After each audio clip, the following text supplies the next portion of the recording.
मस्त दिखता, मजा आता है। एक दोस्त लेके जा रहा।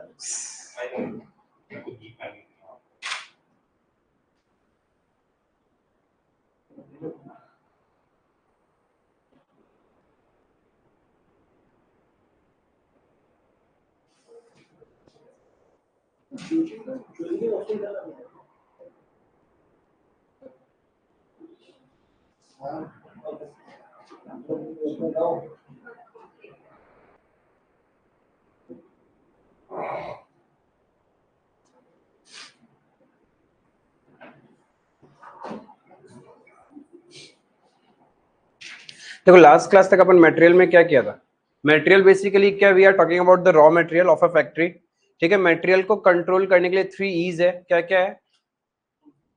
Efficiency, effectiveness and economy. ठीक है, बेस्ट प्राइस पे परचेज करना है, उसके बाद बेस्ट केयर करना है एंड देन ऑप्टिमम तरीके से यूज करना है उसको। तो 3 E's हो जाएगा। क्लियर है? उसके बाद हमने कॉस्ट ऑफ मटेरियल निकालना सीखा था। कॉस्ट का मतलब क्या था? यस, परचेज प्राइस से लेके जब तक आपका स्टोर में नहीं आ जाता तब तक का सारा खर्चा उसमें ऐड होगा। कुछ एक्सपेंसेस ऐड नहीं होते, जैसे ट्रेड डिस्काउंट माइनस होगा, कैश डिस्काउंट नहीं कंसिडर करेंगे, एबनॉर्मल लॉसेस नहीं कंसिडर करेंगे, रिफंडेबल टैक्सेस नहीं कंसिडर करेंगे। Is it clear? तब जाके हमें कॉस्ट मिलता था। Is it clear? वो कैटेगरी का क्वेश्चन हमने देखा। देन उसके बाद में हमने एक कैटेगरी ऑफ क्वेश्चन देखा कि एक बार में कितना इन्वेंट्री हमें ऑर्डर करना चाहिए, जिसको हम लोग बोलते हैं ऑर्डर साइज, और I can say reorder quantity और इकोनॉमिक ऑर्डर क्वांटिटी। या तो रीऑर्डर क्वांटिटी बोल देंगे या फिर economic order quantity. Reorder quantity तो क्वेश्चन खुद बताता है एक बार में कितना ऑर्डर साइज होगा, where is economic order quantity हम क्यों यूज करते हैं? Why we use EOQ?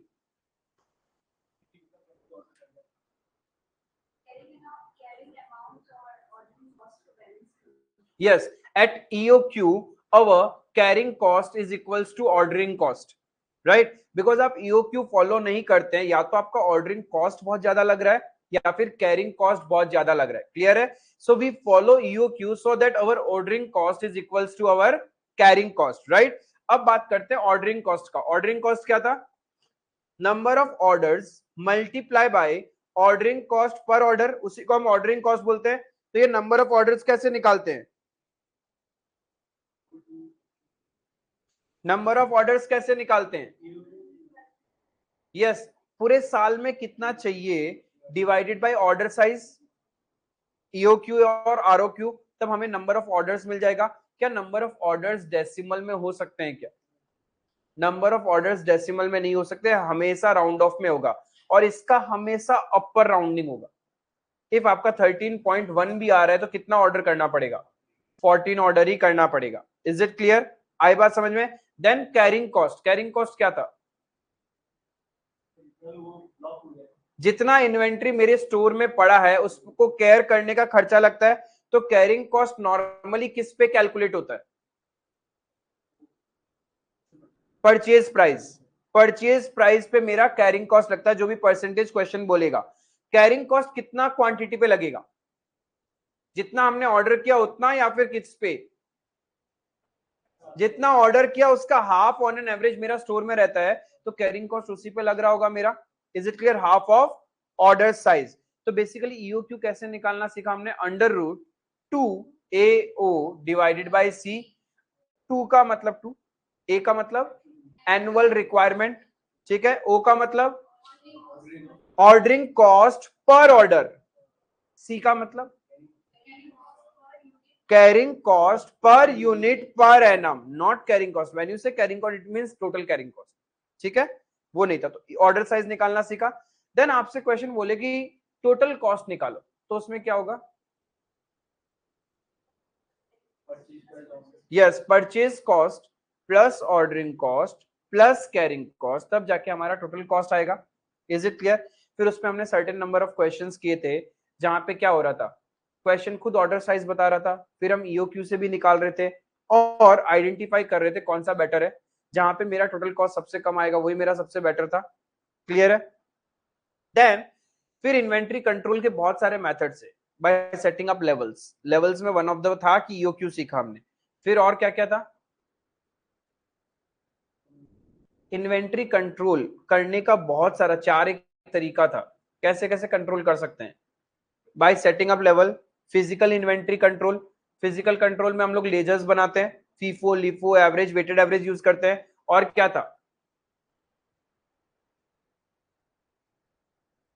बहुत बढ़िया। ऐसे याद रखोगे क्या? चैप्टर बिना देखे पूरा बोल सको उस तरीके से रिवीजन करो कि मैंने अभी तक क्या क्या किया, किसमें कैसा। अरे वो तो इन्वेंट उसी में आ गया तुम्हारा, on the base of levels में आ गया वो तो। क्या क्या था और दो two? On the base of ratio, जहां पे हम लोग इन्वेंट्री टर्नओवर रेशियो निकालना सीखेंगे। फिर classification, ABC category, A category, B category and C category. फिर क्वांटिटी लेवल तो पहला था जहां पे ईओक्यू सीखा, minimum level, maximum level, average level, वो सब सीखा। फिर आपने क्या बोला? स्टॉक आउट नहीं, फिर एक था on the base of ratio. फिर और क्या था? क्या बोल रहे हो तुम लोग? रिलेटिव क्लासिफिकेशन बताया ना। फिर इतना ही था। तो बेसिकली कितना हो गया तुम्हारा? तो एक में हम लोग वीडी एनालिसिस करते हैं, वाइटल, एसेंशियल एंड डिजायरेबल, या फिर एबीसी के हिसाब से, A category, B category and C category. एक वो कैटेगरी ऑफ क्वेश्चन है। एक है inventory turnover ratio. Inventory turnover ratio बोले तो हमारा इन्वेंट्री कितना बार रोटेट होता है बिजनेस में, on the basis of ratio निकालेंगे। ठीक है? फिर एक था लेवल्स और एक है फिजिकल कंट्रोल। लेवल्स में लास्ट क्लास में हमने सीखा था, सबसे पहले रीऑर्डर लेवल डिसाइड करना होता है, राइट? बकेट बनाया था, रीऑर्डर लेवल कब हमें ऑर्डर प्लेस कर देना चाहिए। तो रीऑर्डर लेवल कैसे डिसाइड करते हैं? हाउ वी डिसाइड कि ये मेरा रीऑर्डर लेवल होना चाहिए इतना क्वांटिटी। दो सिनेरियो है भैया, एक वर्स्ट केस सिनेरियो और एक best case scenario. Worst case scenario में हम क्या लेते हैं? मैक्सिमम को लेते हैं। तो maximum consumption into maximum reorder period, तो मेरे को रीऑर्डर लेवल मिल जाएगा। एक होता है best case scenario, minimum level plus average consumption into average reorder period, तब जाके तुम्हें रीऑर्डर लेवल मिल जाएगा। क्लियर है? देन अपने को डिसाइड करना है मैक्सिमम लेवल, वो कैसे निकालेंगे? रीऑर्डर लेवल प्लस ईओक्यू, क्योंकि जो आएगा वो minus minimum consumption into minimum reorder days या रीऑर्डर पीरियड। ठीक है? That was my maximum level. Minimum level निकालना है तो reorder level minus average consumption into average reorder period, minimum level आ गया। डेंजर लेवल निकालना है तो ठीक है, average consumption into emergency reorder period, average consumption into emergency reorder period. और एवरेज कंजम्पशन नहीं हुआ तो हम लोग मिनिमम कंजम्पशन ले लेगा। क्लियर है? एवरेज लेवल कैसे निकालते हैं? एवरेज कंजम्पशन पहला प्रेफरेंस किसको दोगे एवरेज कंजम्पशन निकालने के time? Maximum level plus minimum level divided by maximum consumption divided by minimum into 2 divided by 2। एक है ये। दूसरा half of EOQ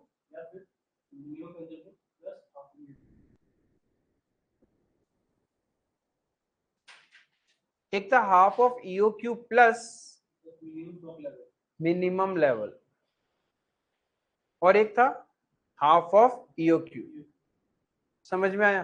that was my average level. यहां तक ठीक है? कोई दिक्कत नहीं था? ये लेवल्स पे क्वेश्चन क्या था? इसमें किसी क्वेश्चन में डाउट है क्या? किसी क्वेश्चन में डाउट है तो पहले बोलो, उस पर डिस्कस करेंगे फिर आगे बढ़ेंगे। बोलो, डाउट था ना तुमको टिया? हो गया? और किसी को भी डाउट नहीं है? पक्का? तो देखो, आपने जितना नोट्स लिखा अभी तक उसमें एक ये चार्ट बनाया था,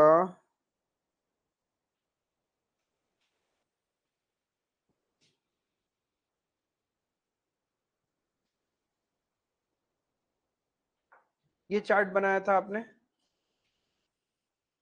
setting up levels on the basis of relative classification using ratio and physical control। ठीक है, मैंने बोला मैक्सिमम ऑफ द क्वेश्चन इससे होता है, इससे होता है, या फिर इससे होता है।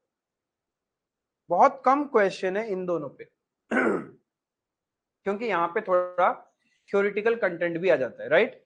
ये सबसे इजी है, ये सबसे इजी है। मैक्सिमम क्वेश्चन यहां से होगा या फिर यहां से होगा। क्लियर है, इस पे हमने क्वेश्चंस देख लिया। सिर्फ हमारा जो पेंडिंग पार्ट है वो क्या है, कंपाइलर के questions. We have covered entire study mat इस कंसेप्ट पे जितने भी क्वेश्चंस थे, राइट। क्योंकि हमने पहले ही क्लास में क्या किया था, क्वेश्चन नंबर लिखे थे, right. I think we have covered landing price से रिलेटेड इलस्ट्रेशन 1-2 हो चुका है ना। कंपाइलर किया नहीं, कंपाइलर तो लैंडिंग प्राइस के लिए कर ही लिया था, मैंने डिस्प्ले किया था। उसके बाद ईओक्यू पे जितने भी क्वेश्चन है प्रैक्टिकल पार्ट तक तो हो ही चुका, सिर्फ कंपाइलर के क्वेश्चंस नहीं किया हमने। देन ये जो स्टॉक लेवल्स है, ये जो स्टॉक्स लेवल है, इसके ऊपर हमने इलस्ट्रेशन और प्रैक्टिकल क्वेश्चन कर लिया, सिर्फ कंपाइलर के क्वेश्चन नहीं किए थे। क्लियर है, आज जो अपन डिस्कस करेंगे that will be physical control, यानी स्टोर लेजर बनाना सीखेंगे। स्टोर लेजर जो ऑलरेडी आपने फाउंडेशन में इन्वेंट्री बोल के चैप्टर था, वहां FIFO LIFO average weighted average concept पढ़ा था। आप एक स्टोर लेजर बनाते थे जहां पे रिसिप्ट, इशू और क्लोजिंग बैलेंस, रिसिप्ट्स के 3 कॉलम होते थे, quantity rate amount, quantity rate amount, issue में भी एंड सिमिलरली क्लोजिंग में भी। क्लियर है, तो उसके ऊपर क्वेश्चंस करेंगे। बिकॉज कैटेगरीज ऑफ क्वेश्चन फिर से बोल रहा हूं, यहां पे ज्यादा है और यहां ज्यादा है, बाकी सब में एवरेज है, बहुत कम कम क्वेश्चन है। इज इट क्लियर, समझ में आया। और ये सब थोड़ा सा थ्योरेटिकल पार्ट है, तो टाइम परमिट करेगा तो उसको भी अपन टच कर लेंगे आज।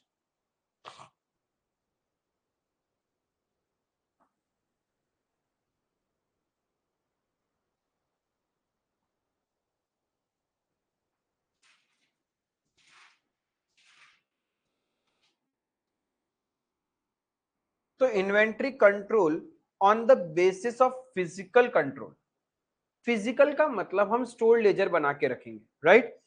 स्टोर लेजर के अंदर में हम सब कुछ लिखते जाएंगे, आया स्टोर में तो वो प्लस हो जाएगा इनपुट बोल के। इफ स्टोर से हमने प्रोडक्शन वाले को इशू किया है तो वो मेरे लिए क्या हो जाएगा, इशू हो जाएगा, माइनस हो जाएगा, और बाकी जो पड़ा हुआ है वो मेरे लिए क्या हो गया, क्लोजिंग बैलेंस हो गया। अब इसके अंदर सर्टेन मेथड्स थे, FIFO, LIFO, average and weighted average. FIFO क्या था, फर्स्ट इन फर्स्ट आउट, जो हमारे पास सबसे पहले आया है सबसे पहले वही हम इशू करेंगे, and that is quite logical. LIFO में क्या था, जो सबसे लास्ट आया है वो सबसे पहले इशू होगा, बट ये प्रैक्टिकली नहीं होता है, इसीलिए एएस इसको अलाउड नहीं करता। AS2 वैल्यूएशन ऑफ इन्वेंट्री, ठीक है, अकाउंट्स में पढ़ा था, तो वो आपको ये अलाउड नहीं करता, लीफो मेथड यूज करने के लिए अलाउड नहीं करेगा। लेकिन क्वेश्चन चिक चिक के मांग लिया, फिर क्या करोगे कि लीफो से सॉल्व करो, क्या लिखोगे वहां, हाँ सॉल्व कर देंगे, लिख मत देना कि it is not allowed as per AS2 hence the question is void, will not solve it, allot as the hall marks। हाँ ग्रेस मिलेगा, ग्रेस में कुछ ना मिलेगा ठीक है, क्यों नहीं होता, क्योंकि प्रॉब्लम ये है, लीफो में हम ये अज्यूम करते हैं जो लेटेस्ट परचेज किया उसी को सबसे पहले इशू कर रहे हैं, इसका मतलब पुराना वाला तो एनी टाइम पड़ा रहेगा, वो तो खराब ही हो जाएगा ना। तो कौन ऐसा करता है, नहीं करते ना, राइट। हम पहले पुराने वाले को यूज करते हैं, उसके बाद नया वाला यूज करते हैं। बट इन्फ्लेशनरी कंडीशन में, इन्फ्लेशनरी पीरियड के अंदर में लीफो एकदम करेक्ट मेरे को प्रॉफिट देता है। क्यों, क्योंकि सोचो आपने एक रॉ मटेरियल खरीदा 10 में, आज वो रॉ मटेरियल 50 रुपए में मिल रहा है, ठीक है। आप जब एक प्रोडक्ट का कॉस्ट निकालोगे तो एज पर फीफो आप कौन सा इश्यू कर रहे हो बनने के लिए? वो 10 रुपए वाला मटेरियल इश्यू कर रहे हो तो उसके कॉस्ट में 10 रुपए ही गया ना। बट महंगाई इतनी बढ़ रही है, महंगाई की वजह से वो तो गलत कैलकुलेशन हो गया ना, राइट? तो सिर्फ इन्फ्लेशनरी पीरियड के अंदर में लीफो फायदेमंद है, बिकॉज उसमें क्या होगा, जो करंट मार्केट प्राइस चल रहा है अब उसी को कंसीडर करके कॉस्ट निकालते हो। Is it clear? But logics में नहीं बैठता ये, इसीलिए एएस2 इसको मना करता है। बट हमें फर्क नहीं पड़ता, हमें कंसेप्ट क्लियर होने चाहिए कि लीफो कर रहे हैं तो जो लेटेस्ट परचेज है वो पहले इश्यू होगा, राइट? फीफो कर रहे हो तो जो सबसे पुराना परचेज था वो सबसे पहले इश्यू करेंगे हम। यहाँ इश्यू का मतलब सेल नहीं है, we are talking about factory. तो फैक्ट्री रॉ मटेरियल सेल नहीं करती, वो क्या करती है, इश्यू करती है to the production department, to the production department. Is it clear? आई बात समझ में? अब जब हम इश्यू करेंगे स्टोर में से तो स्टोर वाला के पास प्रोडक्शन वाला आएगा कि भैया हम लोग को ये प्रोडक्ट बनाने हैं, इतना रॉ मटेरियल चाहिए, ये सामान चाहिए, आप दे दो। तो वर्बल कम्युनिकेशन से तो नहीं होगा ना। प्रोडक्शन वाला जब स्टोर वाले के पास आएगा, suppose I am the store, मैंने सारा सामान रख रखा है, इन्वेंट्री रख रखा है, तो एक बात बताओ, आप आओगे, आप प्रोडक्शन वाले हो, बोलोगे भैया ये दे दो, वो दे दो, ये दे दो, मुझे बनाना है, मैं दे दूंगा क्या? I need documentation proof. कल को मैनेजमेंट ने मेरे से पूछ लिया कि बताओ तुमने प्रोडक्शन वाले को कितना कितना इशू किया, कब कब किया और क्यों किया, तो मेरे पास कोई डॉक्यूमेंटेशन होगा नहीं ना। क्या पता प्रोडक्शन जरूरत ही नहीं था, बनना ही नहीं था, या फिर जितना बनना था उससे ज्यादा प्रोडक्शन वाला मांग रहा है, तो मेरे को ट्रिगर पॉइंट तो मिलेगा ही नहीं। क्योंकि क्या होगा, प्लानिंग डिपार्टमेंट प्लानिंग बनाता है कि हमें कितना यूनिट्स बनाना है, उसमें कितना रॉ मटेरियल लगेगा, वो प्रोडक्शन वाले के पास भी होता है और हमारे पास भी एक कॉपी रहता है। कहीं अननेसेसरी प्रोडक्शन वाला वेस्टेज तो नहीं कर रहा रॉ मटेरियल का, तब फिर मैनेजमेंट को पता कैसे चलेगा? हम ही बताएंगे कि हमसे तो ये कंटिन्यूस इशू करवा रहे हैं, पता नहीं इतना प्रोडक्ट बन भी रहा है या नहीं बन रहा है, राइट? तो वो जो डॉक्यूमेंट होता है जिसके थ्रू प्रोडक्शन डिपार्टमेंट हमसे गुड्स मांगेगा और हम उसको इश्यू कर देंगे, उस डॉक्यूमेंट को हम लोग क्या बोलते हैं? Material requisition note, MRN, material requisition note.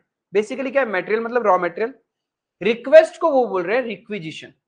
Production वाला आएगा, मेरे को रिक्वेस्ट करेगा, बोलेगा भैया ये सब स्टोर में से सामान दे दो, हमें प्रोडक्शन करना है, राइट? तो वो जो पेपर लेके आएगा उस पेपर को अपन बोलते हैं MRN, मटेरियल रिक्विजिशन नोट।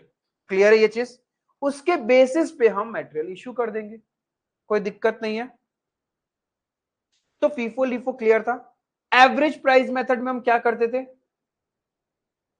जो भी different different prices of goods आपने परचेज किया है उन सबको प्लस करके divide by number of prices. Suppose आपने एक प्रोडक्ट परचेज किया 5 रुपए में, एक किया 10 रुपए में, एक किया 20 में, एक किया 30 रुपए में, तो डिवाइडेड बाई 4 हो गया एवरेज प्राइस। अलग अलग प्राइजेस में जब आप खरीदते हो बट आइडेंटिकल गुड्स है, जैसे भी मार्केट में गए आप लोगों ने जींस परचेज किया, एक जींस 1500 में खरीदी, एक जींस 3500 में खरीदी, एक जींस आपने 500 रुपए में खरीदी और एक जींस 250 रुपए में खरीदी। तो बताओ ऑन एन एवरेज घर पे आके आप क्या बोलोगे? अलग अलग जींस का प्राइस बोलोगे क्या मम्मी को? बोल दिया तो 3500 वाले में तो एक थप्पड़ तो आ ही जाएगा। बोले इतना रईसी आ गया, अभी तक तो तुम कमा भी नहीं रहे हो, आर्टिकलशिप भी चालू नहीं हुआ, इंटर पास भी नहीं किया, और तुम्हें 3500 का जींस। हाँ, तो एवरेज प्राइसिंग कितना आ रहा है? मम्मी बोला ठीक है, आजकल 1000-1500 के नीचे तो जींस नहीं आता है, राइट? तो आपने वो 3500 की जींस को छुपा दिया by average price method, right? But यही प्रोडक्ट अलग अलग होते। सपोज आपने एक जींस खरीदा, ठीक है, आपने एक शूज खरीदा, आपने एसेसरीज खरीदा, पर्स वॉलेट वगैरह खरीदा, तब क्या एवरेजिंग हो सकता था क्या? तब पॉसिबल नहीं, बिकॉज गुड्स आइडेंटिकल नहीं है, मिलते जुलते गुड्स होते हैं, सेम सिमिलर नेचर का होता है, तब अपन क्या कर सकते हैं, एवरेजिंग कर सकते हैं। क्लियर है?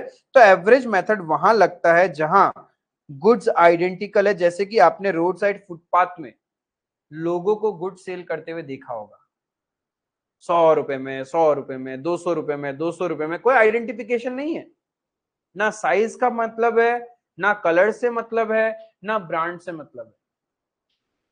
जो भी टी शर्ट ले लो 100 रुपए में ले लो, जो भी जींस लेके जाना है 500 रुपए में ले जाओ। तो उन्होंने क्या किया, उन्होंने एवरेज प्राइस सेट कर दिया। क्लियर है? तो एवरेज प्राइस हमारा कहां लगता है, जहां पे आइडेंटिकल गुड्स होंगे। क्लियर है? समझ में आया?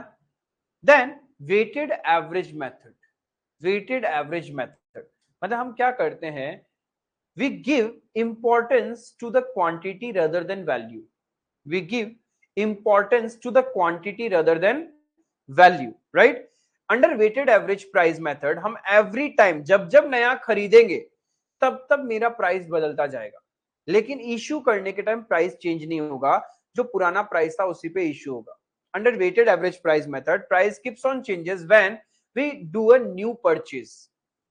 वेटेड एवरेज प्राइस निकालते कैसे हैं, टोटल वैल्यू ऑफ गुड्स जितना तुम्हारे पास है divided by total number of quantity या टोटल नंबर ऑफ यूनिट्स, तब आपको every time weighted average price मिल जाएगा। और ये कब बदलेगा, जब आप नया परचेज करोगे। इश्यू करने के टाइम वेटेड एवरेज प्राइस कभी भी चेंज नहीं होगा। Is it clear? Weighted average का मतलब है वो वेट्स दे रहे हैं, हम इंपॉर्टेंस दे रहे हैं to the quantity and time everything. तो ज्यादातर केसेस में तो वेटेड एवरेज प्राइस ही लगता है। समझ में आया? देन स्टोर लेजर का नॉर्मल प्रोफॉर्मा था, वही है, कुछ नहीं। आप चाहो तो opening, receipt, issue, closing balance, या फिर ओपनिंग हटा दो, रिसिप्ट, इशू, क्लोजिंग बैलेंस, उस तरीके से भी हम स्टोर लेजर बना सकते हैं। ठीक है? तो आज स्टोर लेजर पे ही अपन क्वेश्चंस देखेंगे, कैसे स्टोर लेजर बना के इन्वेंट्री को कंट्रोल किया जा सकता है। ये लिखो सबसे पहले।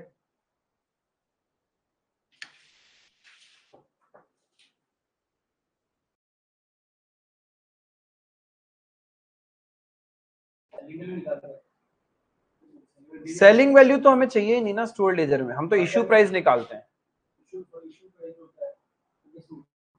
जो एकदम लास्ट परचेज किया वही तुम्हारा इश्यू प्राइस होगा लीफो के अंदर। सपोज तुमने क्या किया,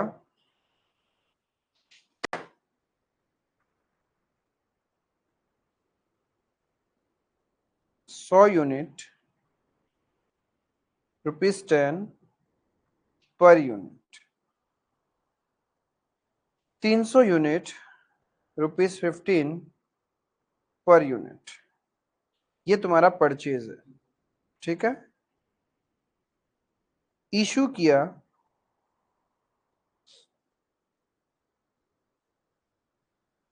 350 यूनिट, तो 18 तारीख को तुम्हारे पास क्लोजिंग कितना बचेगा,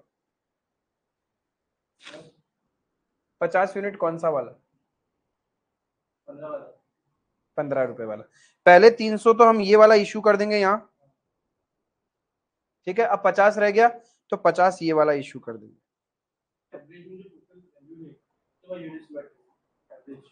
एवरेज में तो हाँ, टोटल प्राइजेस जितना अलग अलग डिफरेंट प्राइजेस है उसमें स्टोर लेजर बनाने का जरूरत ही नहीं है।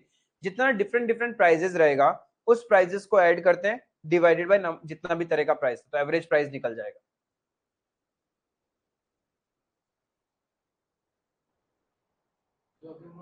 एवरेज में ज्यादातर क्वेश्चंस रहता भी नहीं है, जो भी क्वेश्चन रहता है या तो आपका फीफो पे मिलेगा या वेटेड एवरेज पे ज्यादा। हाँ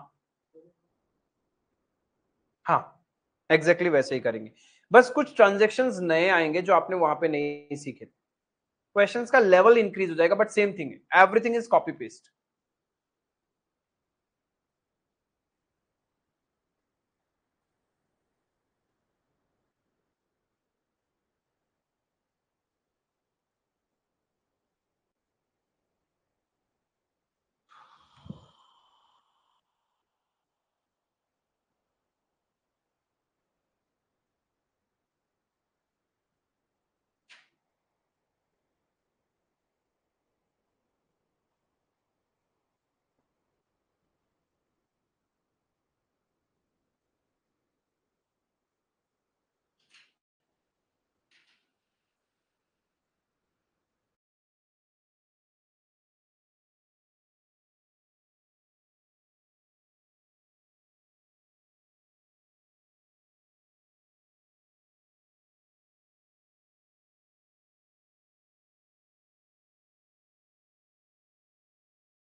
समझ में आया ना ये? बाकी इसका क्लैरिटी क्वेश्चन से थोड़ा और ज्यादा हो जाएगा।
कोई भी डाउट होने से पूछ लेना। अभी तक ऐसा कुछ किया नहीं है जिससे डाउट हो।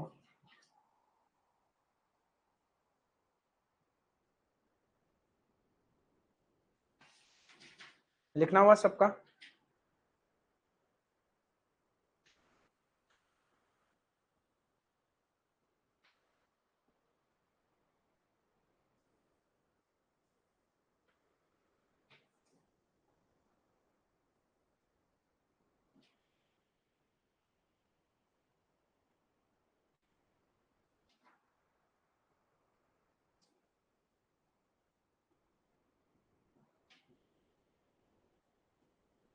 तो समझते हैं, प्रैक्टिस करते हैं जो कॉन्सेप्ट अभी पढ़ा उस पे क्वेश्चन। इलस्ट्रेशन नंबर 14 होगा। इफ नंबरिंग का थोड़ा सा ऊपर नीचे हमने वो पहली क्लास में लिखा, तो नंबरिंग ठीक कर लेना उसको। शायद उसमें इलस्ट्रेशन 15 लिखा था क्या हमने फर्स्ट पेज में?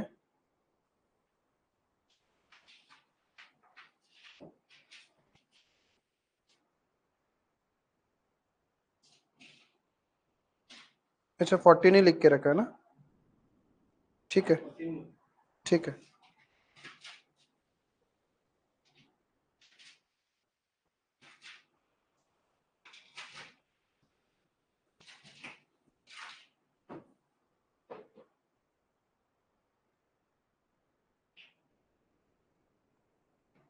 देखो क्या बोल रहा है question. Embraers India Limited is recently incorporated startup company back in the year 2019. पूरा ज्ञान मिल रहा है। It is engaged in creating embedded products and Internet of Things solution for the industrial market. It is focused on innovation, design, research, and development of products and services. One of its embedded product is Logmax, a system on module carrier board for industrial use. It is a small, flexible and embedded computer designed as per industry specification. मतलब अभी तक खाली ज्ञान फैल रहा है, बस यही बोला। इसके लिए रॉ मटेरियल क्या है? लॉगमैक्स, ये उसका रॉ मटेरियल हुआ। आगे क्या बोल रहा है? In the beginning of the month of September, company entered into a job agreement of providing 4800 logmax to NIT Mandi, National Institute of Technology Mandi को उन्होंने जॉब वर्क में काम करना स्टार्ट किया। कोई बात नहीं भाई, करो जो करना है। Following details with respect to issues, receipts, returns of store department handling micro controller, a component used in the designated assembling process have been extracted for the month of September. यानी ऊपर वाला कहानी से हमें कोई लेना देना नहीं, बस सितंबर के ट्रांजैक्शन दे रखे हैं, हमें करना क्या है। On 25th of September, the stock manager of the company expressed his needs to leave for his hometown. 25 तारीख को जो हमारा स्टोर मैनेजर था, जिसको हमने अपॉइंट कर रखा था, वो बोलता है मेरे को तो छुट्टी पे जाना है, घर जाने का है, due to certain contingencies, and immediately left the job same day, और उसी दिन छोड़ के चला गया वो। ठीक है। Later he also switched his phone off, बाद में फोन भी बंद कर दिया बेटा, कुछ तो लफड़ा करके गया है। ठीक है, क्या करके गया देखता है। As the company has the tendency of stock taking every end of the month to check and report for the loss due to rusting of the component. तो कंपनी का आदत है कि कंपनी क्या करता है, हर महीना का एंड में स्टॉक टेकिंग करता है एंड पता करता है कि कौन से आइटम, रस्टिंग का मतलब जंग लग जाना, बेसिकली एबनॉर्मल लॉस। जंग लग रहा है तो हमारी गलती है भाई, आइटम्स को फटाफट यूज करना चाहिए था। तो रस्टिंग ऑफ कंपोनेंट का मतलब जंग लगने की वजह से उन लोग क्या करते हैं, उसको लॉस मान लेते हैं। The new stock manager on 30th of September found that 900 units of microcontroller were missing, which was apparently misappropriated by the former stock manager. जब उसने सब कुछ किया नया मैनेजर, वो बोलता है 900 यूनिट तो गायब है, और उसके अकॉर्डिंग क्या किया, पुराना स्टोर मैनेजर जो था, स्टॉक मैनेजर जो था, उसने घपला किया, गायब कर दिया। He further reported loss of 300 units due to rusting of the components. He further loss of 300 units due to rusting of the component. तो यानी काफी कुछ लॉस हो गया अपना। तो कितना लॉस हो गया, 900 यूनिट ये लॉस हो गया और 300 यूनिट ये लॉस हो गया, टोटल 1200 यूनिट लॉस हो गया। लॉस का मतलब कहना इससे स्टोर में तो इशू ही हुआ है, स्टोर से तो चला जाएगा ना वो। लॉस का मतलब स्टोर का काउंटिंग में तो आएगा नहीं, इशू करना पड़ेगा उसको, तभी जाके पता चलेगा। लेकिन क्या हम इसको नॉर्मल लॉस मानेंगे या एबनॉर्मल लॉस मानेंगे? यस, 900 को एबनॉर्मल लॉस वेरेस 300 को नॉर्मल लॉस ट्रीट करेंगे हम, राइट। तो 900 जब एबनॉर्मल लॉस है वो तो पूरा का पूरा हटाना पड़ेगा, वेरेस 300 को जब नॉर्मल लॉस मानोगे, वैल्यू वाइज तो इफेक्ट नहीं आएगा, क्वांटिटी वाइज इफेक्ट आएगा। क्वांटिटी कम हो जाएगा बट वैल्यू उतना ही रहेगा, तभी तो कॉस्ट पर यूनिट इंक्रीज होगा। वैल्यू सेम रहेगा, क्वांटिटी कम होते ही जब डिवाइड करेंगे तो कॉस्ट पर यूनिट इंक्रीज हो जाएगा। क्लियर है? From the above information you are required to prepare the stock ledger account using weighted average method of valuing the issues. Clear है? Normal store ledger बनाना है। Store laser कैसे बनेगा, चलो इधर फॉर्मेट में नहीं लिखा था तो लिख लेते हैं। ऐसा कोई स्पेसिफाइड फॉर्मेट नहीं है, मैं तो अपनी तरफ से बता रहा हूं।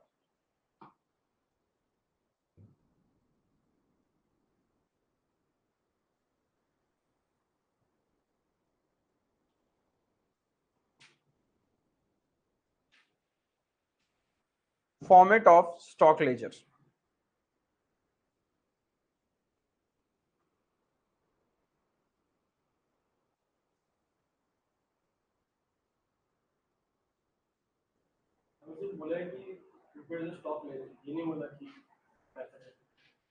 बोलेगा ही, बोलना ही पड़ेगा। मेथड नहीं बोलेगा तो फीफो लगाएंगे फिर। मेथड नहीं बोला, क्वेश्चन साइलेंट है तो अपन फीफो लगाएंगे, बट बोलना ही पड़ेगा, वरना तो फिर सब अपने अपने मर्जी से करके आ जाएंगे एग्जाम में और सबका आंसर अलग अलग आएगा, वो बोलना पड़ेगा। डेट, दो तरीका है, आप चाहो तो ओपनिंग का कॉलम बनाओ, नहीं चाहो तो डायरेक्ट रिसिप्ट से स्टार्ट कर सकते हैं। Opening balance, receipts, issue, closing. Opening के अंदर में भी क्वांटिटी, रेट, अमाउंट, रिसिप्ट्स के अंदर क्वांटिटी, रेट, अमाउंट, इशू के अंदर क्वांटिटी, रेट, अमाउंट, क्लोजिंग में भी क्वांटिटी, रेट, अमाउंट। बस यही सिंपल सा फॉर्मेट है। मॉडिफिकेशन ज्यादा ज्यादा क्या कर सकते हो आप, ओपनिंग बैलेंस का कॉलम मत बनाओ, direct receipt issue closing, receipt issue closing, वो भी कर सकते हो, कोई दिक्कत नहीं है, everything is acceptable.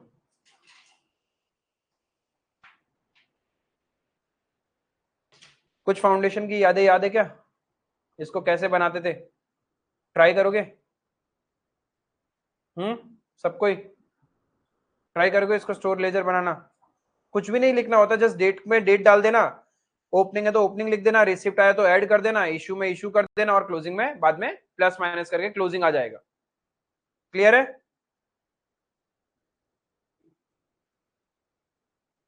Quantity rate amount, quantity rate amount, quantity rate amount.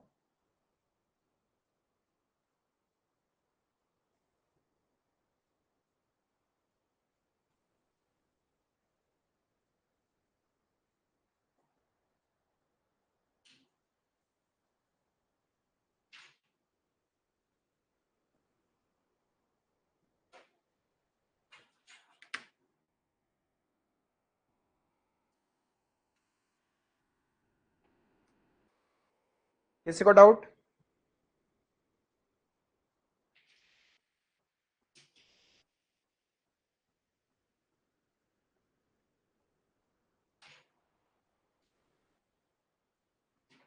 ठीक है, पहले एक बार ट्राई करो, otherwise I will help out.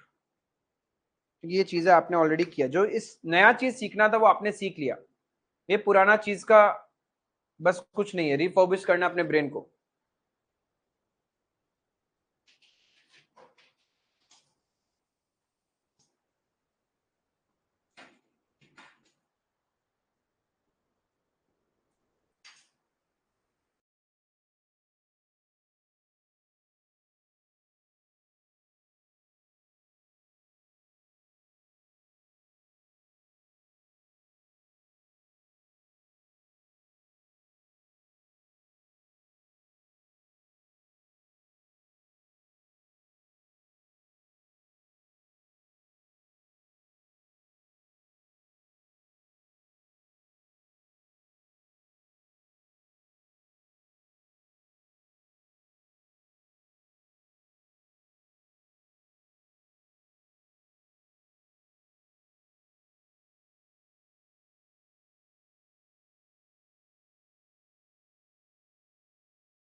हो रहा है या नहीं हो रहा? हम्म। हाँ हाँ। एवरी टाइम यू परचेज आपका रेट बदल जाएगा ना। सबसे पहले देखो, आपके पास ओपनिंग स्टॉक था 6,000 unit, right? 6,000 unit, 285 rupees per unit. तो वैल्यू कितना हो गया? 17,10,000 रुपीज, है ना? देन आपने इशू कर दिया 4875 यूनिट्स। तो इशू किया होगा तो पुराना वाला ही पहले इशू हो रहा है। तो यहां से 4875 चला गया, तो आपके पास कितना यूनिट बच गया? 1125। ये तो 285 वाला है। देन अगेन तुमने परचेज किया 17,500, 276 वाला।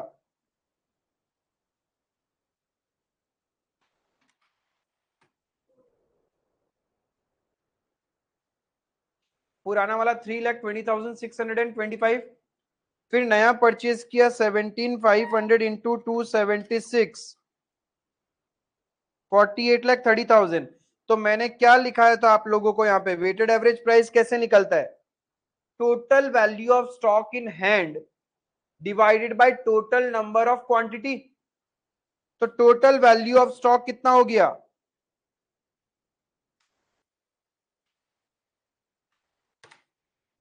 51,50,625। ये टोटल वैल्यू है। टोटल क्वांटिटी कितना है? 18,625। 1125 प्लस 17,500, तो टोटल क्वांटिटी तुम्हारे पास कितना है? 18,625। तो एवरेज, वेटेड एवरेज प्राइस क्या आएगा? 51,50,625 डिवाइडेड बाई 18,625, 276.54।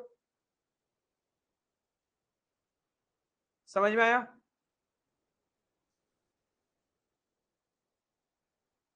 देखो, सबसे पहले तुमने क्या किया होगा? ओपनिंग स्टॉक लिखा,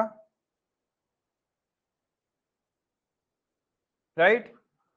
फिर आपने 8 तारीख को ओपनिंग इतना था, इश्यू इतना कर दिया, तो क्लोजिंग इतना ही बचा।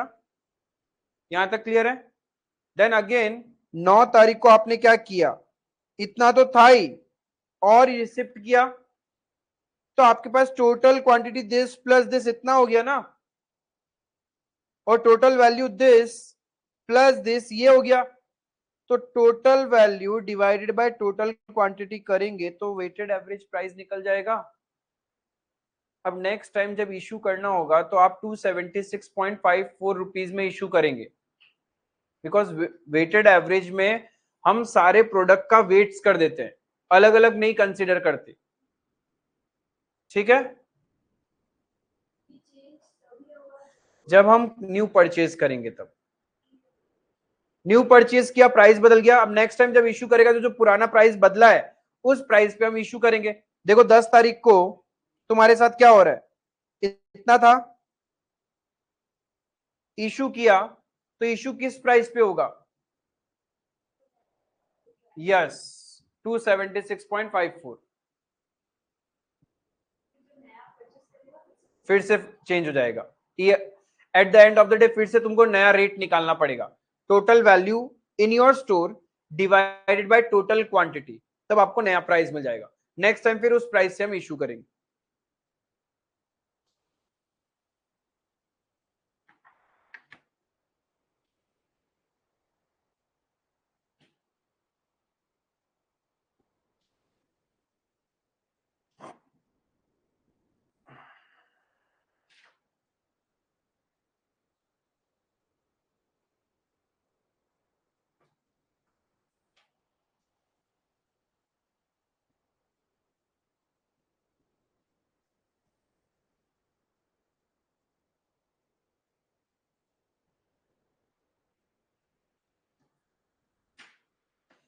सितंबर 12 समझ में आया क्या? सितंबर 12 में क्या करेंगे? प्रोडक्शन वालों को हमने दिया था, अब वापस प्रोडक्शन वाले से हमारे पास आ गया। तो हमारे रिसिप्ट में आ जाएगा। लेकिन किस रेट पे आएगा? क्या हम इसको परचेज बोलते हैं क्या? नहीं, इससे मेरा जो प्राइस चल रहा था वही प्राइस रहेगा। परचेज का मतलब था new purchase from the outside. ये तो मैंने प्रोडक्शन वाले को दिया और उसी ने मुझे वापस रिटर्न कर दिया, तो मेरा ही सामान मेरे पास आ रहा है ना, तो इससे प्राइस चेंज नहीं होगा। अब रिटर्न किस रेट पे आएगा? जिस रेट में आपने इशू किया था। किसके अगेंस्ट इशू किया था? देखो, मटेरियल रिक्विजिशन नंबर 012/22। रिटर्न भी वही वाला आ रहा है ना। 12,000 में से 2375 रिटर्न आ गया, तो 12,000 को आपने इशू किया था 276.54 का रेट में, तो रिसिप्ट भी उसी रेट में होगा।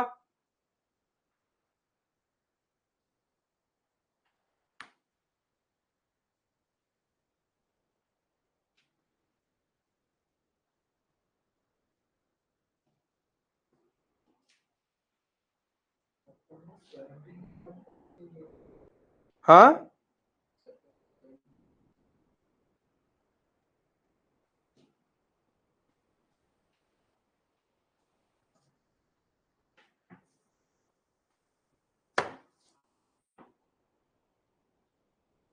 डेट सबसे पहले 1 तारीख,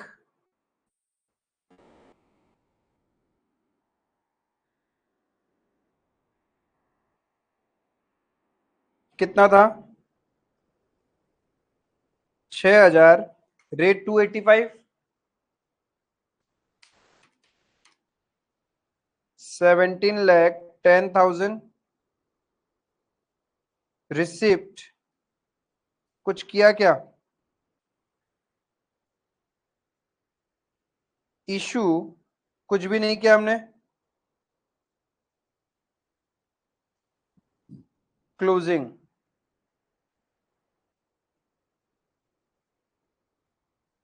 फिर नेक्स्ट ट्रांजेक्शन कब है? 8 तारीख को 6,285, 17,10,000। 8 तारीख को आपने क्या किया? इशू किया है 4875, 285 वाला इशू हो जाएगा, right?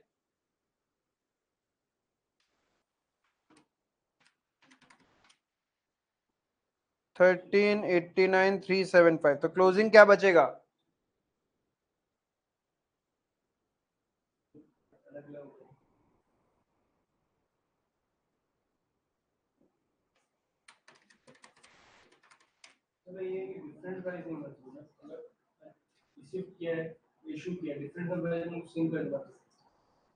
Three two zero six two five.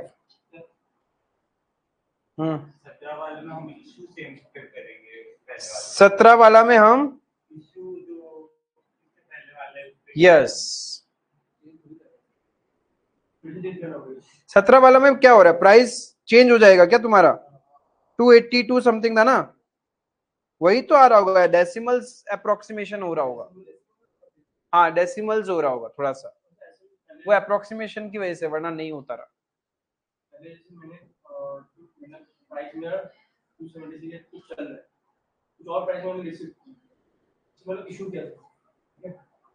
कुछ और प्राइस में कैसे इशू किया? हाँ,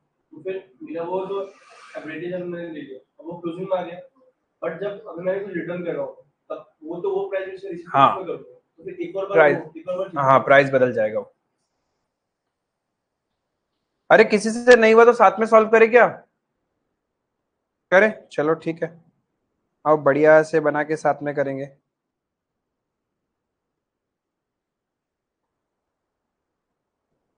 जिसका हो गया, और क्या क्वेश्चन था इसमें? वही तो सीखने लायक है।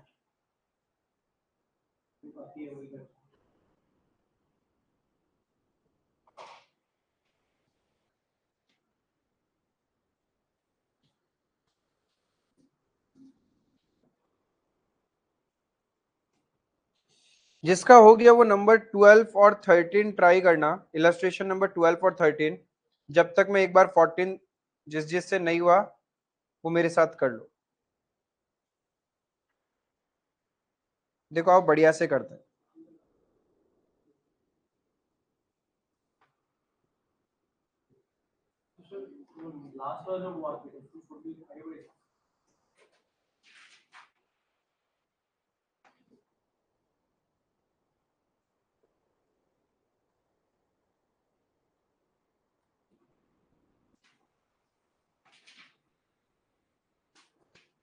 ओपनिंग का कॉलम नहीं डालू क्या, थोड़ा स्पेस मिल जाएगा मेरे को। Receipt, issue, closing. लाओ देखो अच्छे से देखो, अब जिससे नहीं हुआ अपनी कैलकुलेशन छोड़ दो।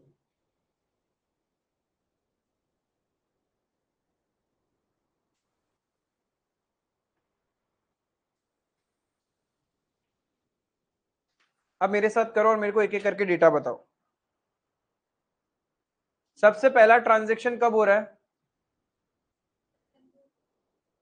वो तो ओपनिंग बैलेंस दिया हुआ है, उसको हम ट्रांजेक्शन नहीं बोलते। सितंबर 8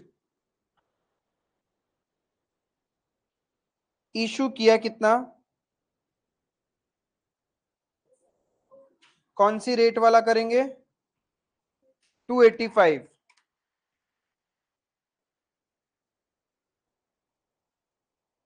तो क्लोजिंग कितना बचेगा? 6000 में से 4875 यूनिट्स गया, तो वैल्यू क्वांटिटी वाइज 1125 यूनिट्स आपके पास बचेंगे। क्लियर है? वैल्यू वाइज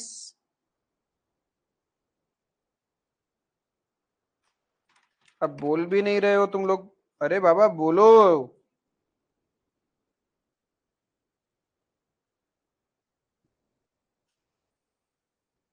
ये ठीक है, थोड़ा सा थ्योरी है, ज्यादा नहीं, कुछ प्रैक्टिकल पार्ट भी तो है उसमें। डायरेक्ट निकालने को लेजर वेजर नहीं बनाना है। हाँ, नेक्स्ट ट्रांजेक्शन 9 तारीख को हुआ, ये क्लियर है। 8 तारीख तक, 9 तारीख को क्या हुआ? 17,500 276।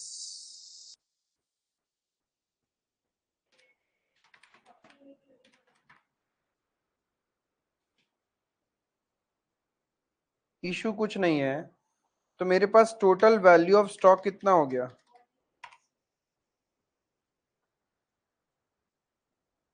वैल्यू तो इतना हो गया, और क्वांटिटी 18625।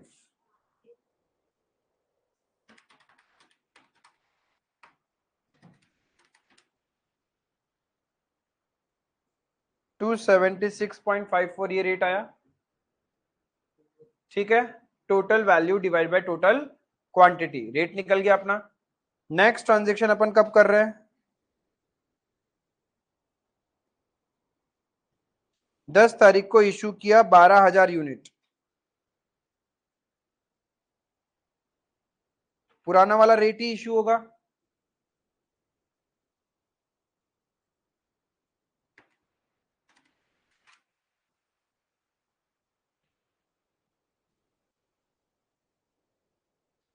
थ्री 31,850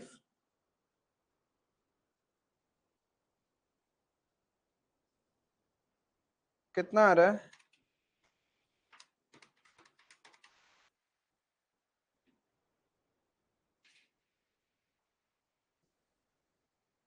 ये आ रहा है।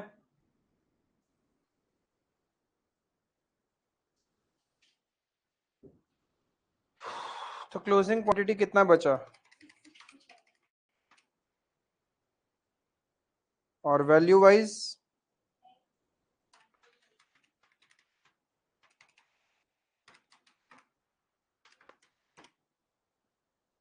1832145, तो रेट ऑलमोस्ट वही रहेगा।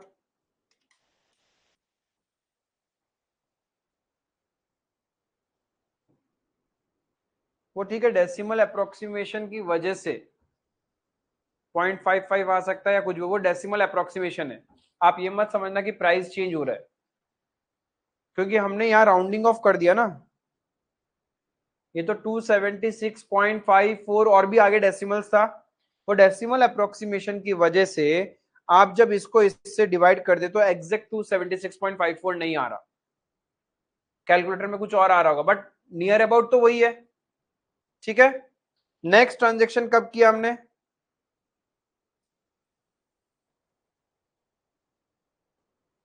रिटर्न टू स्टोर, स्टोर के पास वापस आ गया।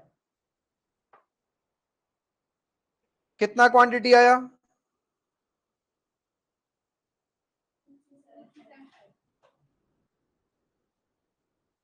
इतना क्वांटिटी रिटर्न आया है, तो जिस प्राइस में इशू किया था उसी प्राइस में तो रिटर्न आएगा।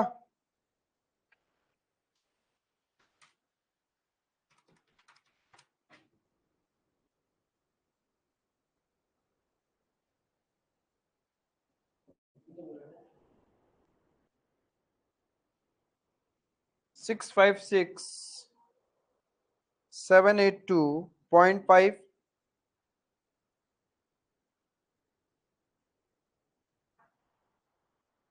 क्लोजिंग कितना हो गया? 6625 प्लस 2375, 9000 क्वांटिटी। वैल्यू वाइज कितना हो जाएगा? वैल्यू वाइज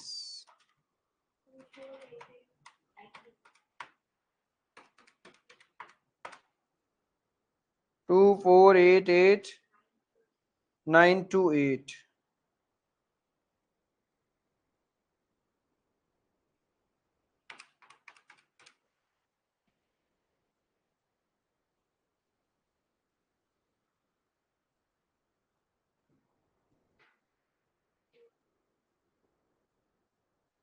यहां तक प्रॉब्लम?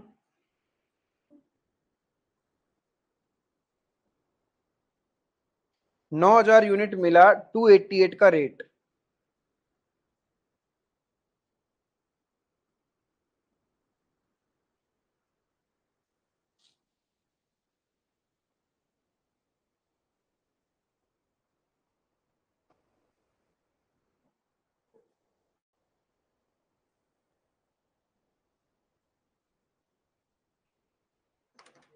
टोटल वैल्यू चेंज हो जाएगा।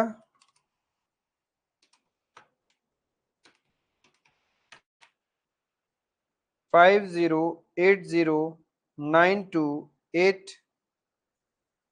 ये टोटल वैल्यू, ये टोटल क्वांटिटी डिवाइड करोगे तो वेटेड एवरेज प्राइस मिल जाएगा 282.27।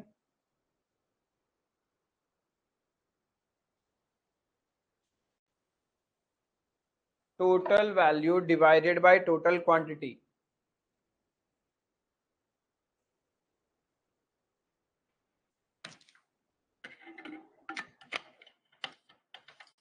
क्लियर है?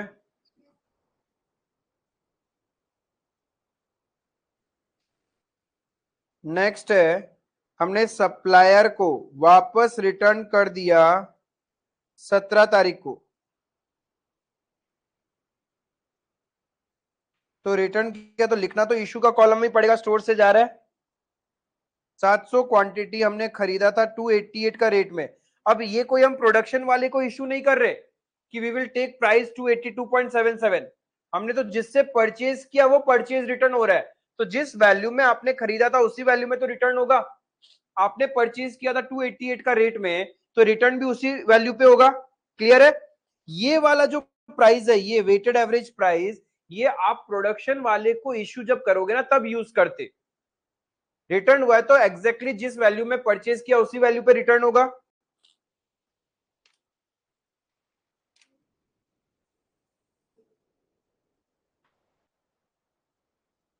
तो क्लोजिंग क्वांटिटी बचेगा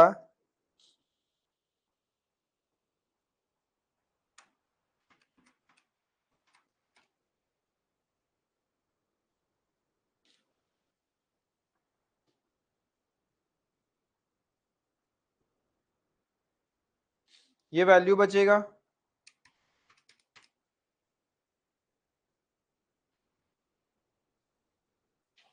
282.04। नया प्राइस हो गया।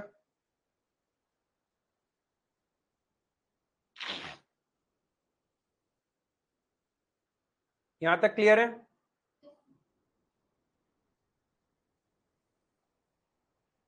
9500 यूनिट्स इशू किया।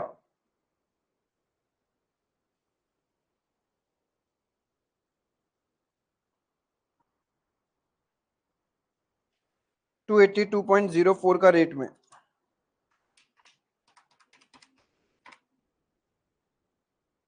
2679380।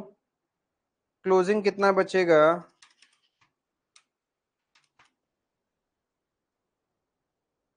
7800,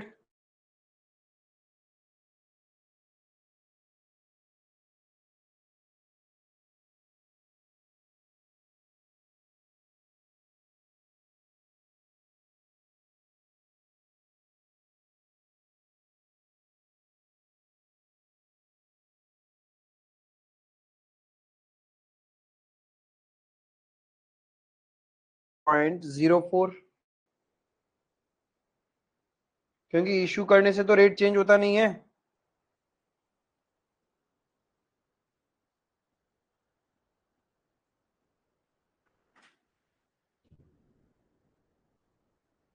यहां तक दिक्कत 20 तारीख तक, ये हो गया क्वेश्चन का डेटा खत्म। अब क्वेश्चन बोल रहा है at the end of the day पता चला 30 तारीख को कि 900 यूनिट चोरी हो गया है, राइट। तो एबनॉर्मल लॉस, तो यहां से तो हटाना पड़ेगा, 900 यूनिट हटाएंगे विद द प्रीवियस रेट हमारे पास जो है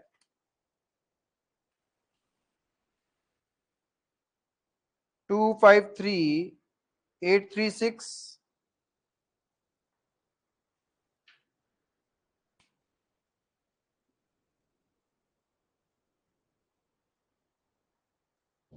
एबनॉर्मल लॉस, क्वांटिटी बचेगा 6900, रेट वही रहेगा आपका,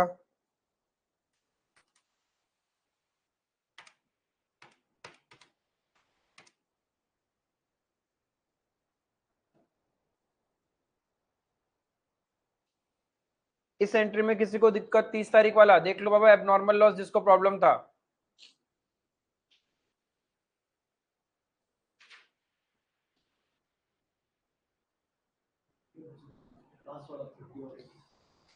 यहां तक हम पहुंच चुके, ठीक है। अब एबनॉर्मल लॉस को तो कॉस्ट के लिए काउंट नहीं करते, तो पूरा का पूरा हटाना है। तो मेरा लास्ट रेट ये था, उसी रेट में मैंने 900 यूनिट्स को इशू दिखा दिया, तो स्टोर से तो जा चुका, क्योंकि एबनॉर्मल लॉस हुआ स्टोर में काउंटिंग में नहीं आया, मतलब स्टोर से तो बाहर करना पड़ेगा मुझे। तो जब मैं लेजर से माइनस करूंगा तभी मेरे को actual physical versus book match होगा ना मेरा, ठीक है। तो 900 एबनॉर्मल था, जिस रेट पे लास्ट रेट था उसी रेट पे हमने माइनस कर दिया। अब पता चला एक है नॉर्मल लॉस रस्टिंग की वजह से, वो यूनिट्स भी खराब हो गए, 300 यूनिट थे ना,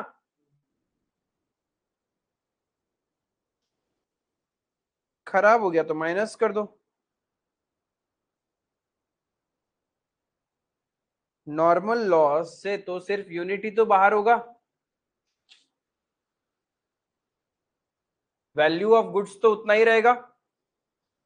तो आपके पास यूनिट्स हो गए लास्ट में 6600, वैल्यू विल बी सेम 1946112, तो नया रेट आ जाएगा 294.87। नॉर्मल लॉस का वैल्यू पे कोई इंपैक्ट नहीं होगा, वो रेट पर यूनिट इंक्रीज कर देगा।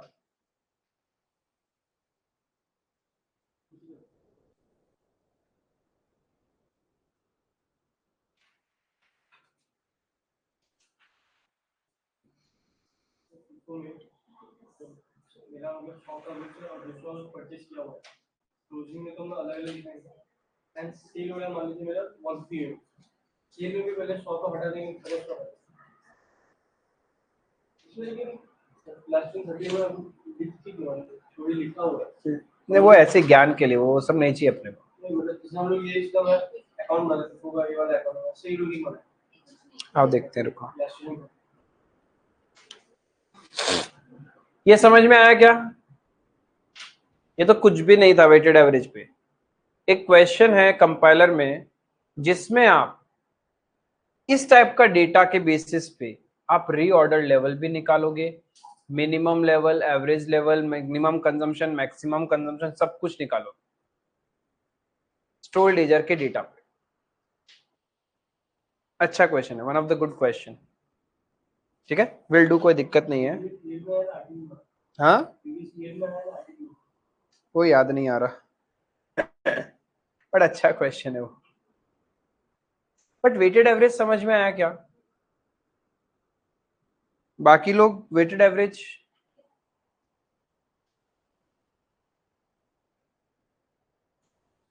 शायद प्रैक्टिकल क्वेश्चन में भी एक अच्छा क्वेश्चन है।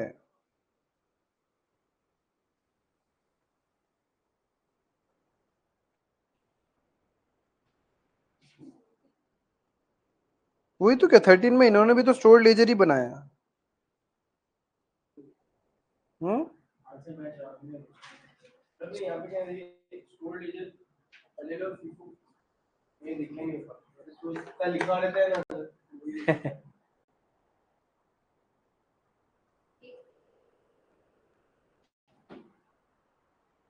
ट्वेल्व हो गया था क्या?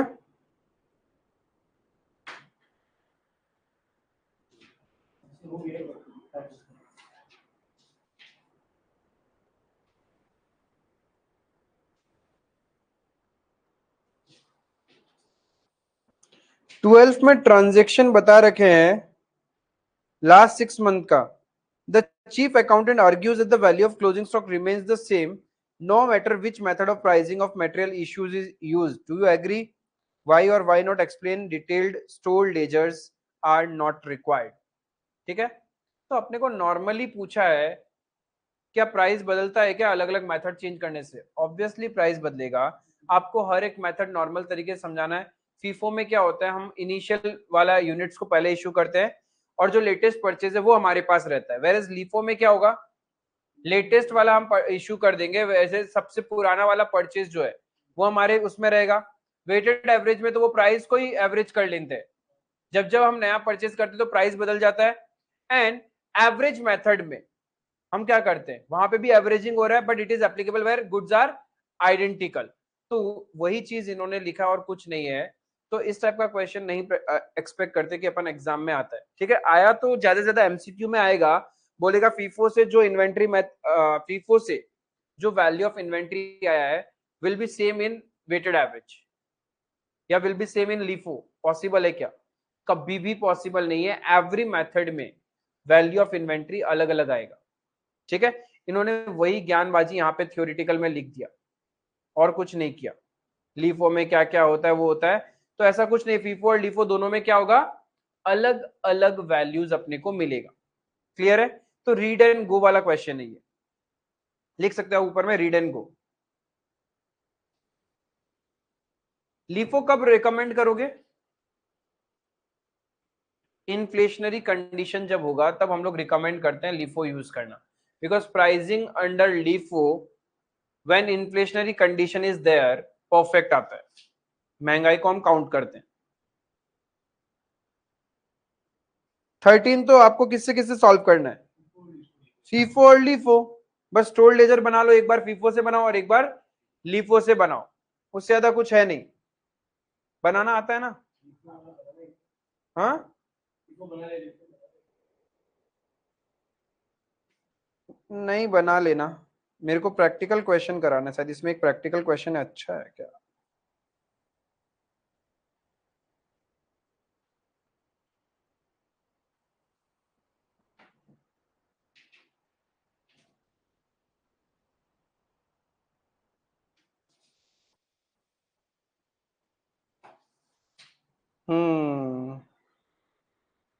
ये तो बहुत इजी फीफो है।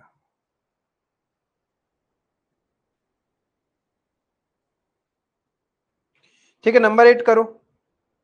वो होमवर्क रह जाएगा नंबर 3 इलस्ट्रेशन नंबर 13। 8 करो। 8 का मेथड पढ़ लेना। It's FIFO, not weighted average.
बोलो।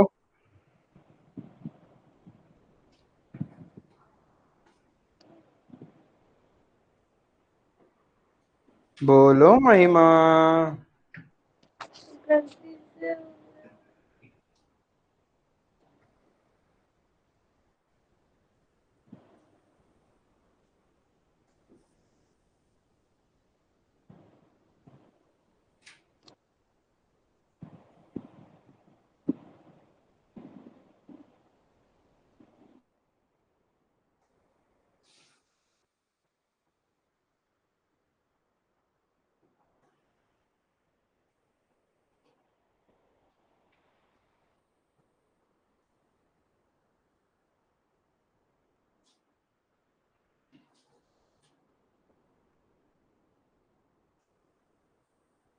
दिखता है कौन करेक्ट करता है इसको। बहुत सीखा ना तुम लोग फाउंडेशन में। लिपो लिपो ये तो इजी है, इसमें क्या बनाना होता है। कुछ लोग बीकॉम में किया होगा।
देखो इतना इजी क्वेश्चन है, उसमें भी नहीं हो रहा है।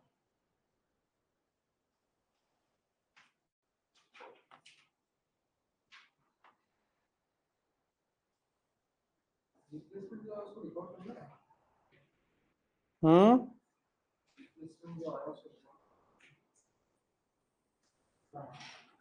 September 1। आदत छोड़ दो आंसर देखने का, वरना कभी कंसेप्ट नहीं सीख पाओगे स्ट्रांगली। गलत हो रहा है होने दो, प्रॉब्लम क्या है? सीखने के लिए तो आया है। तुम्हारे पास 1 तारीख को कितना था? 25 क्वांटिटी ऑफ द वैल्यू 162.50, तो रेट क्या हो गया? ये ठीक है। नेक्स्ट ट्रांजेक्शन कब हुआ है? इशू किया आपने कितना?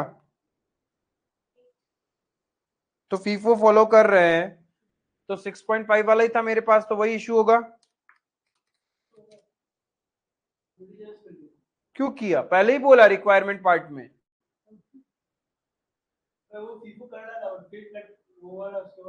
बा बोलने के बाद भी ऐसे कर रहे हो। 17 यूनिट बचेगा, 6.5। नेक्स्ट 6 तारीख रिसिप्ट हुआ है from B N company, GRN number 26। GRN number मतलब, जीआरएन नंबर मतलब कोई पूछा भी नहीं, बस करे जा रहे गधों की तरह। Goods received note number, store के पास आया, तो स्टोर के पास भी तो कोई डॉक्यूमेंट आएगा ना। Goods received note number, GRN number. ये बाकी यहाँ पे तो नहीं दिया हुआ है क्या? एक क्वेश्चन मिलेगा जहाँ पे लिखा हुआ ही रहता है।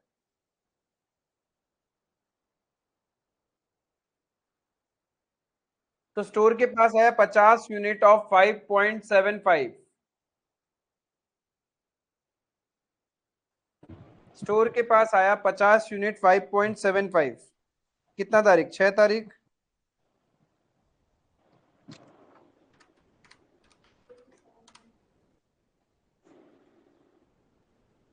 क्लोजिंग में एक 17 रुपीज, 17 क्वांटिटी 6.5 वाला, और 50 क्वांटिटी 5.75 वाला। ऐड क्यों करूंगा? फीफो में तो सब अलग अलग ही रहेगा,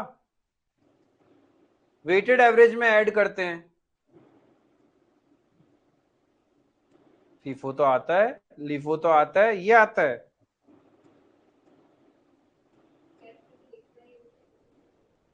कुछ नहीं लिखना, हो गया बस, अलग अलग लिखना होता है। नेक्स्ट 7 तारीख को क्या हुआ?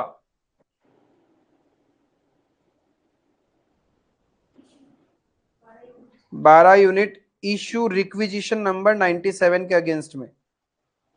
तो 12 यूनिट कौन सा इशू करेंगे?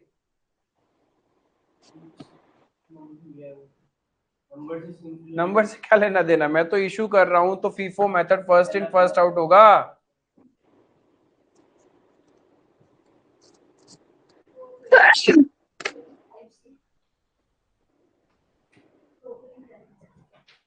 देख लो महिमा कैसे क्या करना है वो रिटर्न वाला। 12 यूनिट 6.5 78, तो तुम्हारे पास 5 यूनिट्स बचेगा 6.5 वाला, 50 यूनिट 5.75 वाला।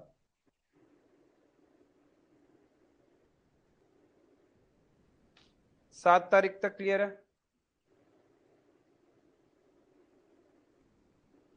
क्लियर है?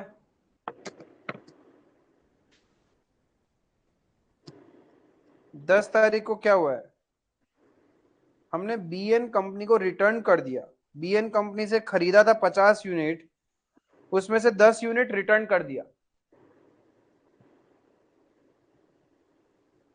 तो 50 वाले में से तो रिटर्न होगा, यानी 5.75 वाला रिटर्न।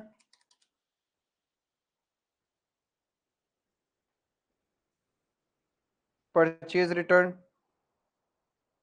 ऐसे दिखा देंगे। तो क्लोजिंग 5 वाला एज इट इज पड़ा है मेरे पास, और ये 40 यूनिट 5.75।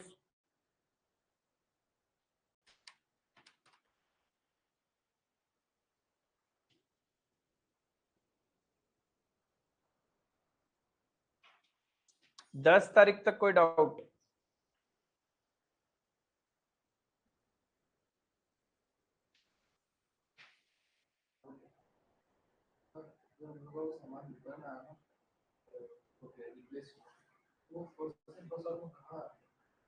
सबसे पहले अब जब नेक्स्ट इशू करना होगा हम उसी को इशू करेंगे। तो क्या हुआ, अब मेरे पास वापस वही आ गया। तो स्टोर वाले के लिए तो सबसे पुराना वाला गुड्स है, उसी को सबसे पहले इशू करेगा स्टोर वाला। आराम से देखो, 10 तारीख तक कोई दिक्कत? नेक्स्ट ट्रांजेक्शन कब हुआ, क्या हुआ, कितना किया इशू? 5 यूनिट 6.5 वाला, 10 यूनिट 5.75 वाला। तो मेरे पास क्लोजिंग स्टॉक में बचेगा 30 यूनिट्स 5.75। ठीक है,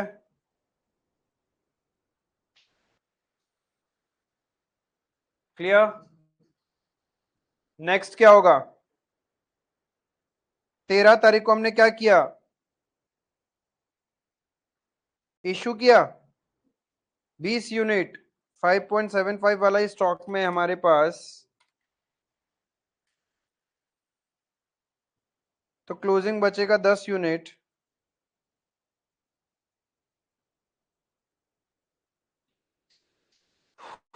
तेरह तारीख को doubt?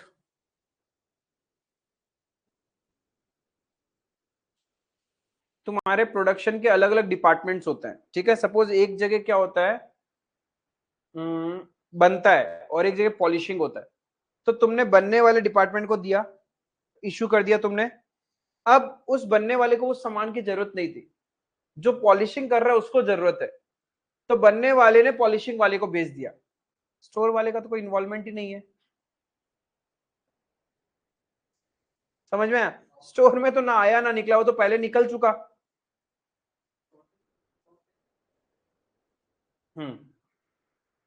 Shortage in stock taking is abnormal.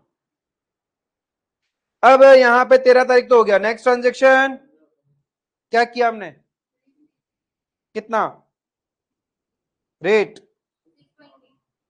Value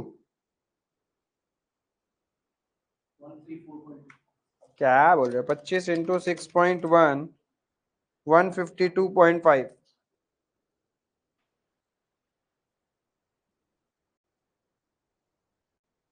closing क्या बचेगा,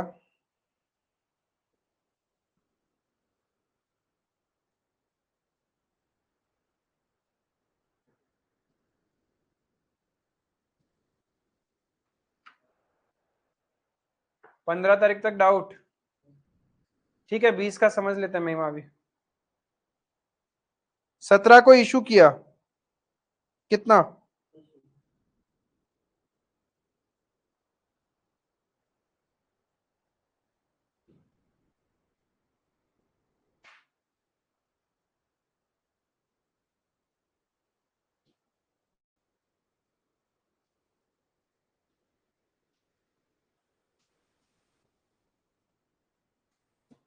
सत्रह तारीख में दिक्कत?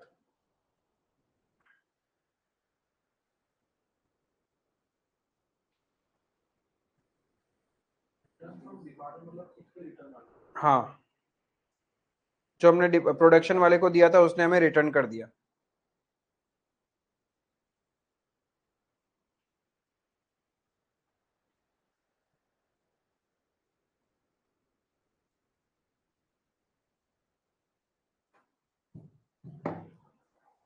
उन्नीस तारीख को क्या किया, रिसिप्ट 10 यूनिट, कितना का?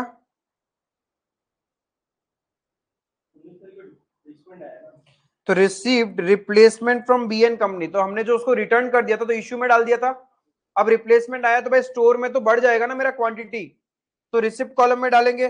और बीएन कंपनी से हम क्या रेट में परचेज करते हैं?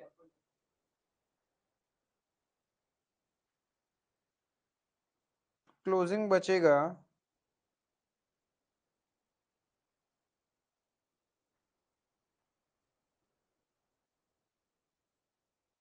इस सीक्वेंस में, क्लोजिंग बचेगा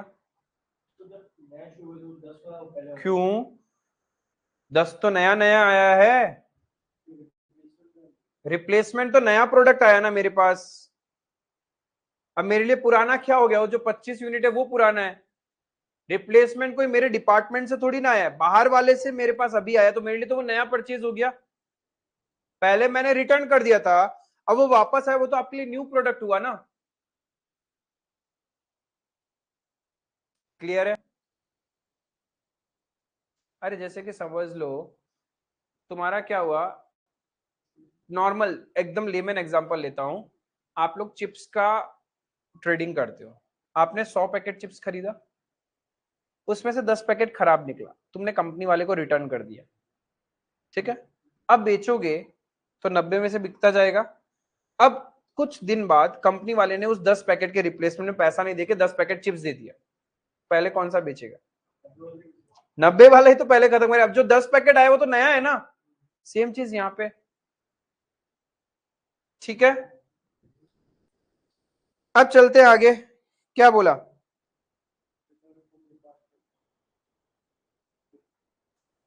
डिपार्टमेंट ने रिटर्न कर दिया एमआरआर नंबर 4। एमआरआर नंबर 4 यानी बी एम एन कंपनी वाला, और एम एन कंपनी क्या रेट का था? एम एन कंपनी का क्या रेट का था माल? 6 पॉइंट, क्या बोल रहे हो?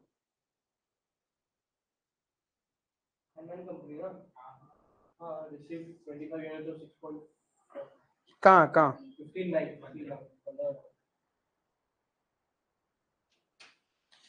रिटर्न फ्रॉम डिपार्टमेंट, डिपार्टमेंट से रिटर्न हुआ है 5 यूनिट, राइट?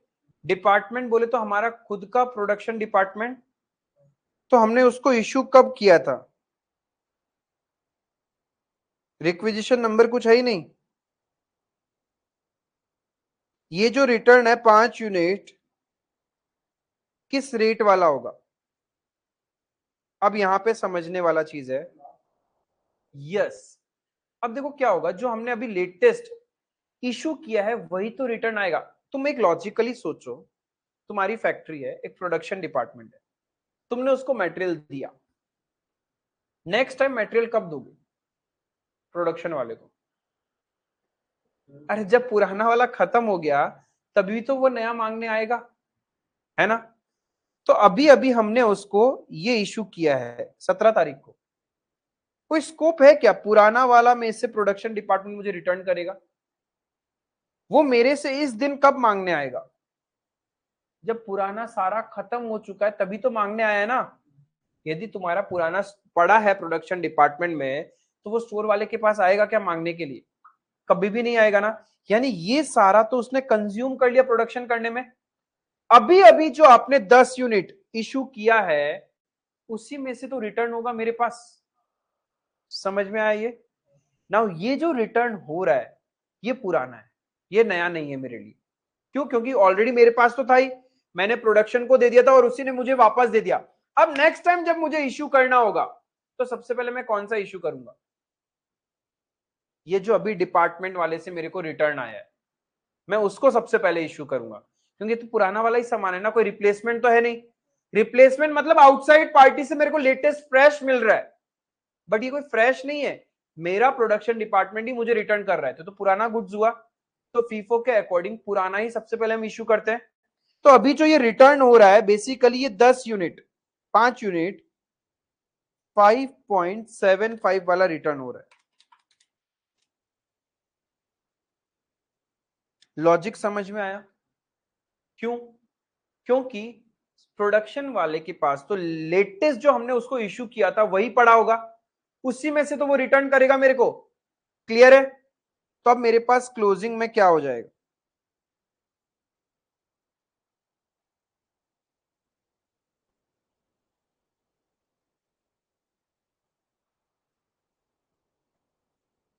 क्लोजिंग में क्या हो जाएगा बताओ मेरे को।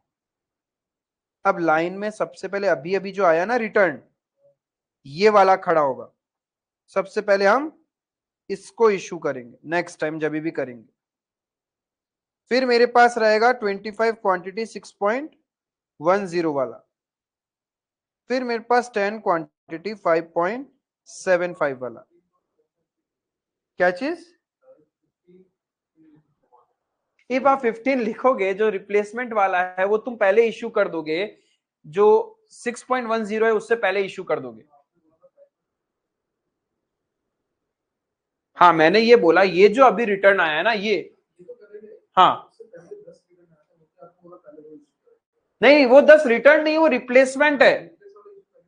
नहीं वो बाद में करेगा, वो तो अभी बोला ना नया प्रोडक्ट है। चिप्स वाला जो एग्जांपल लिया उसमें 90 पैकेट जो चिप्स बचा था, राइट, धीरे धीरे वो सेल करेंगे, उसके बाद 10 पैकेट का नंबर आएगा।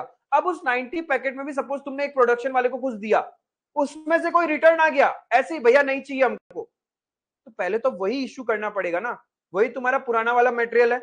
क्लियर है? आया बात समझ में?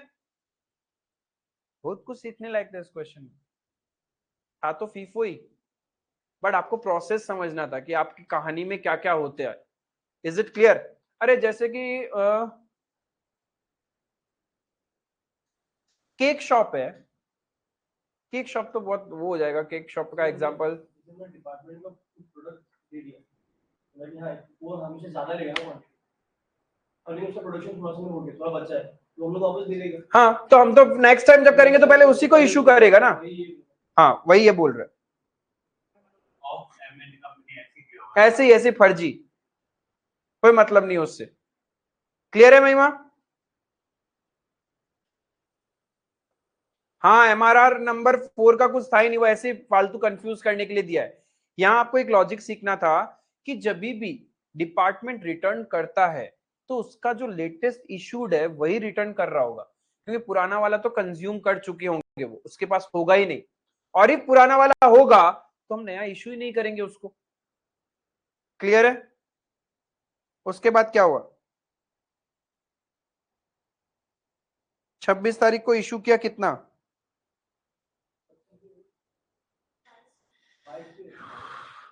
22 का नो एंट्री। वाई? मैंने अपने एक डिपार्टमेंट को दिया, उसको जरूरत नहीं था, उसने दूसरे को दे दिया, मेरा इन्वॉल्वमेंट ही नहीं है ना स्टोर का, तो स्टोर उसका अकाउंटिंग तो पहले ही कर चुका होगा। सपोज तुमको एक चीज चाहिए था, मैंने तुमको वो प्रिंट आउट दे दिया, मेरा तो इश्यू हो गया। अब तुमको वो चाहिए नहीं लेकिन इसको चाहिए, तुमने इसको दे दिया, मैं क्यों इसको फिर से रिकॉर्ड करूंगा? मैं तो एक ही बार इश्यू रिकॉर्ड करूंगा ना। क्लियर है? तो one department to second department जब ट्रांसफर हो रहा है तो स्टोर उसका कोई रिकॉर्ड नहीं करता। क्लियर है? फिर 10 किया तो पहले 5.75, देन नेक्स्ट 5 कौन सा होगा?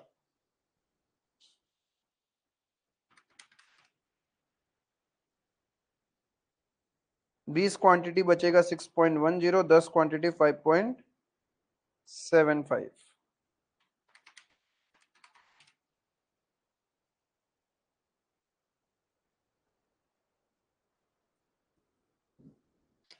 इसीलिए रॉ मटेरियल वाला ये इशू तो आप लोग को फाउंडेशन में सिखाया नहीं जाता, लॉजिक ही नहीं पकड़ पाओगे, आधा पर्दा सिखाते हैं वहां पे। और कोई ट्रांजेक्शन?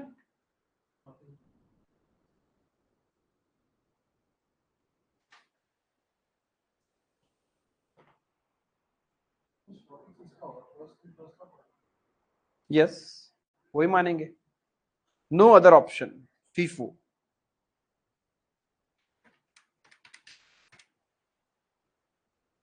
शॉर्टेज कोई नॉर्मल लॉस नहीं होता है, हमेशा एबनॉर्मल लॉस होता है। भाई ऐसे कैसे गायब हो गया? कि हमारा तो हर बार शॉर्टेज हो ही जाता है, ले जाते हैं, लोगों की आदत है, चुरा लेते हैं, इट्स नॉर्मल फेनोमेना। वाह, तो ये एबनॉर्मल लॉस तो बचेगा कितना?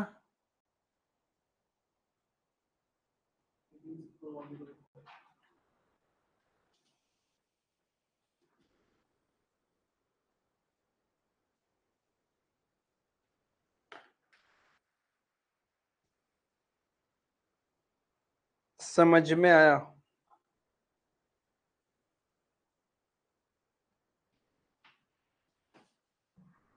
स्वाद आया?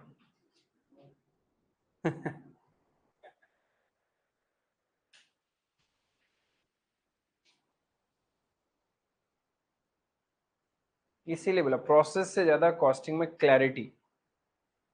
हमें प्रैक्टिकल लाइफ को यदि लिंक नहीं कर सकते, मैं क्या करता इस सिचुएशन में, मेरे पास आता, मैं वहां स्टोर में बैठा होता, तो आपको समझ में भी नहीं आएगा। ये स्टोर वाले को मैंने बोला फीफो के अकॉर्डिंग तुझे इशू करना है, तो स्टोर वाला तो सबसे पुराना ही सबसे पहले इशू करेगा ना। क्लियर है? तो ये सारी चीजें। एंड देन प्रोडक्शन वाला जो रिटर्न करेगा, तो भाई प्रोडक्शन वाले के पास जो मैंने अभी अभी दिया होगा वही वो रिटर्न करेगा, पुराना तो वो कंज्यूम कर चुका होगा। क्लियर है? इफ पुराना कंज्यूम नहीं किया होगा तब क्वेश्चन आपको बताएगा कि ये थोड़ा टाइम पहले आपने दिया था इस डेट में इस नंबर के अकॉर्डिंग, वो रिटर्न है, वो रेट है। क्लियर है? अरे